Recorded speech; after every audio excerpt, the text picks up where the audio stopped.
Hi, my name's TG Trooper, and with me today is author Gabrielle Steele, Hello. here to talk about her debut novel, Reborn in Ash.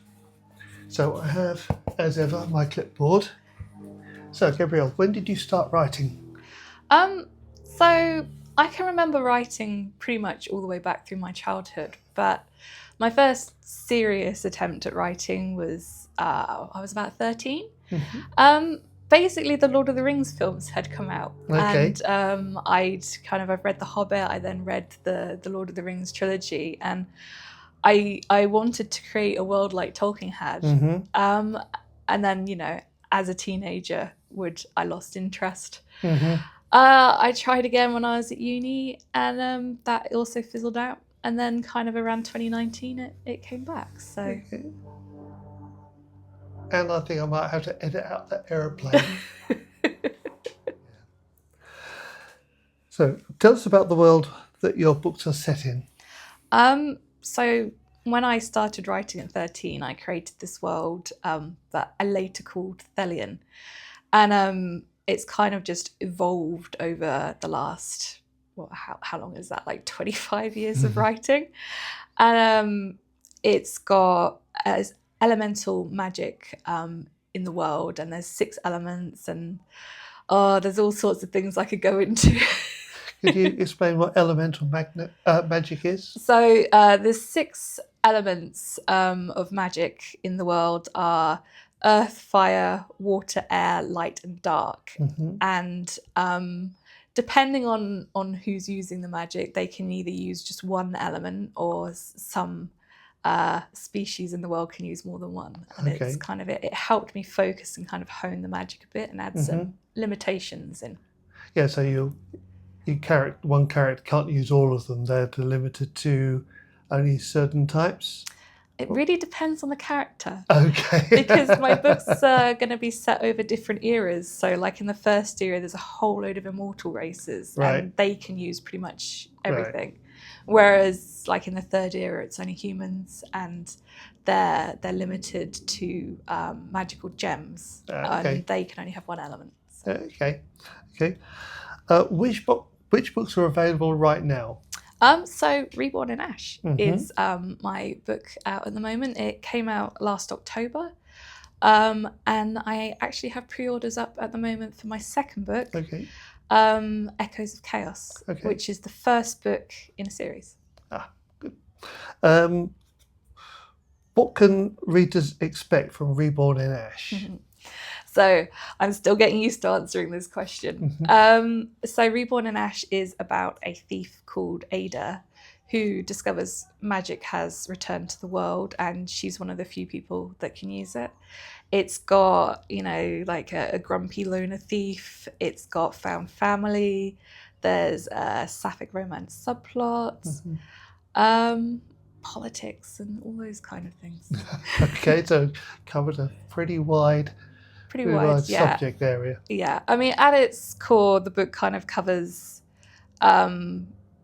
discovering magic and exploring the new magic, and also Ada, I guess, finding her place in the world. That's I wrote it as her journey because I always knew where she was going to end up.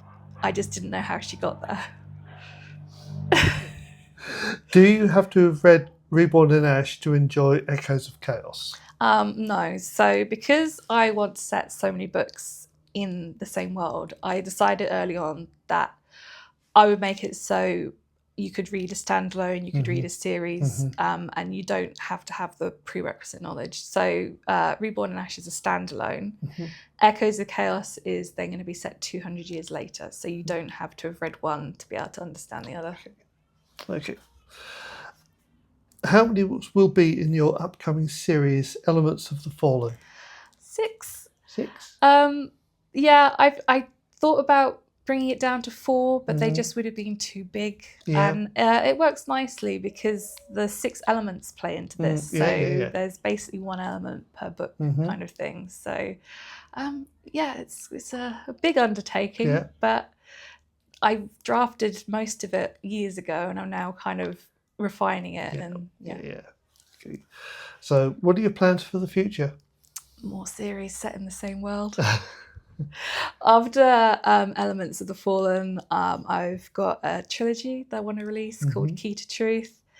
I've got a duology I want to release. I want to explore kind of the different eras of the world as well. Like the second era is the Dragon Wars, and I So really it'll all be fantasy novels. yeah, all fantasy. Some of them might have kind of some fantasy tech in them. I'd love to explore that in the future, but I also plan to release some short stories set in the same world on Kindle Unlimited. So yeah, lots of stuff. Lots of ideas, lots of stuff planned.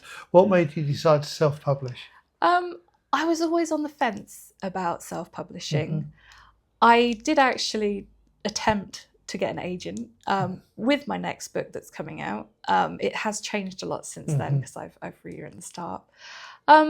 But in the end, I decided, why not do it myself? I have all of these things planned in the same world, and I didn't want to be told, no, you can't do that. You need fresh ideas. So, and the problem at the moment is everything is trends. Yeah. And it's like, oh, we need you to write the story a bit more like this trend.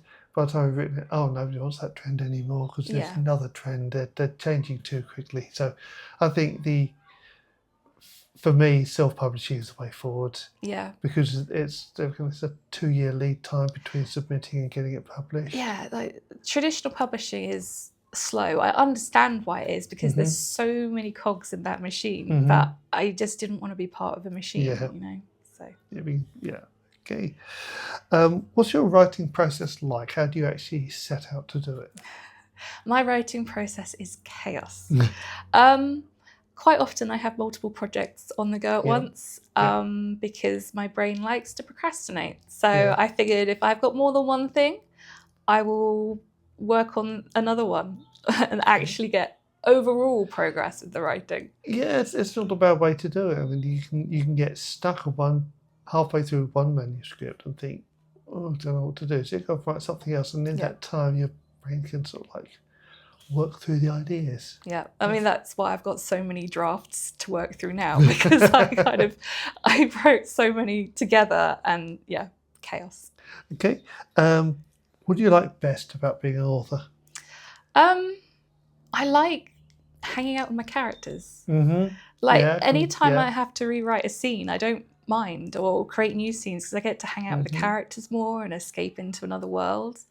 But I've also come to really appreciate the community because I've got MECFS, I don't really get out very much, and there's this huge online community of authors, and now I've met local authors as well, and it's so nice to meet other people who love to create books as well. Yeah, it's one of the things I like most about it. Yeah. What do you dislike about being an author? Deadlines.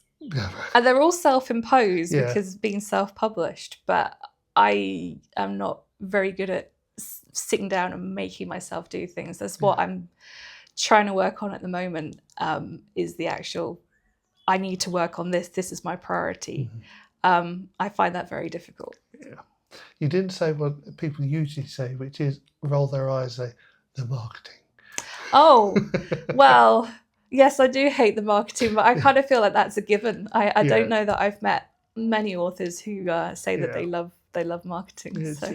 You just want somebody else to do all that. That would be lovely. And not charge you a fortune.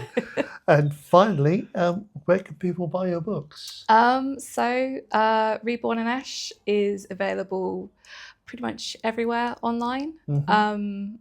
Like Waterstones, Amazon, ebook, paperback, hardback, you name it, it's out there. Okay, good. And Echoes of Chaos pre-orders are up as well. So okay.